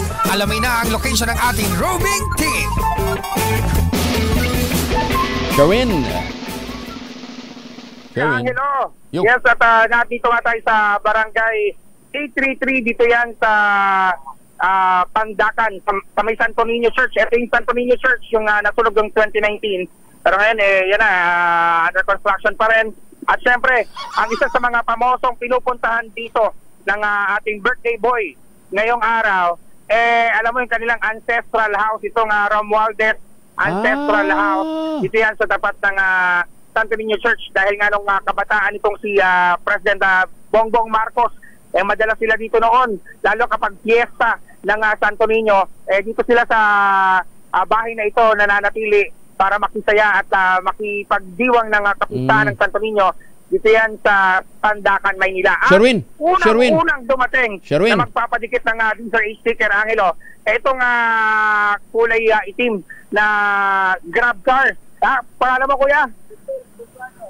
Ang nagmamanaw si Edwin Eduardo po. Si Kuya Edwin. Palagi ka nakasunin sa DZRH. Araw-araw yan, walang tanggalan. Dahil sa nakasunin ka sa DZRH, sino paborito mo announcer pag umaga? Siyempre, Angelo Palmones. Si Kuya Angel, Angelo Palmones, meron ka 1,000 pesos. 1,000, meron ka pang grocery bag ng DZRH. At siyempre, meron ka rin DZRH merchandises yan, no? Meron ka t-shirt at siyempre umbrella. Pero, alam mo na kay Angelo, babukod kay Kuya, pangalan mo na? Edwin Eduardo. Bukod kay Kuya Edwin, itong roving na coffee store dito sa Pandakan, naka-tune in din si nanay na nagpunta dito sa ating location. Yan ang kanyang cellphone naka-live sa DZRH. Pangalan mo, nanay? Teresita Suban. Si nanay Teresita palaging naka-tune in sa tuwing umaga. Tuwing umaga, kaya naman pala, alam na alam mo ang mga galawan ng mga tao sa Pandakan na huli no kagad itong location namin. Opo. At Angelo, nagpadikit din sa DZRH sticker sa kanyang card, push card, yan ang kanyang food card. Bibigyan din natin siya ng t-shirt at syempre DZRH merchandises. Opo, yeah. Thank you po. Ayan, maraming salamat sa nanay sa pag-sali din sa DZRH stickering promo. Live mula dito sa bahagi ng Santo Niño, sa may Pandakan, Maynila. Angelo? Anong function ngayon ng yung bahay ng mga Romualdez, yung ancestral home na yan? May nagmamanage yan? Naka-cellphone siya, Angelo. Hindi. Hindi, yung bahay, yung ancestral home, may nagmamanage yan? Ito yung bahay ni Don Daniel Romualdez. Oo, may nagmamanage. Kapatid ng tatay ni First Lady Imelda Marcos. At tuwing kapistahan ng Santo Niño, dito namamalagi yung pamilya Marcos noon, nung panahon ni dating Pangulong Ferdinand Marcos Sr. na siyang pinupuntahan ng pamilya tuwing kapistahan dahil diboto nga si Imelda Marcos ng mahal na pong Santo Niño. At itong bahay na ito nandito lamang sa katapat ng nasunog na Santo Niño Church. Yan yung kung Sherwin, natatanda ko no 2019, nung pandemic, nasunog itong simbahan na ito. Sherwin, walang nagmamanage niyan? Hindi yan heritage site? Walang marking ng heritage site itong naturang struktura. Pero meron daw caretaker sa loob na nangangasiwa. Meron ng marka na ito ay diniklara na ayan, parang hindi mabasa na yung mga nakasulat. Hindi palagay ko heritage site yan. Parang marka ng may selyo ng simbahan sayang ganda ng structure, maintenance lang kailangan dyan nababakbak na at natutunaw na yung ilan sa mga kahoy na natatamaan ng ulan tuwing umuulan. At yung pintura nga medyo faded na. Pero yung loob naman daw maayos pa. Aalagaan yung loob ng bahay. Okay, sige. Thank you, Sherwin. Yan ang DZRH News, RH6 Sherwin Batal para DZRH, una sa Pilipinas, una sa Pilipino. Paalam na ho tayo. Susunod na po ang 2x2 at ang ACS Balita. Happy weekend! Magtanim ng kawayan para sa kalikasan at kabuhayan ng ating quote of the day ngayong araw na ito ay galing po kay Napoleon Bonaparte. Ang sabi po ni Napoleon Bonaparte, the world suffers a lot, not because of the violence of bad people, but the silence of good people. Umaga, Pilipinas! Alas 6 na umaga.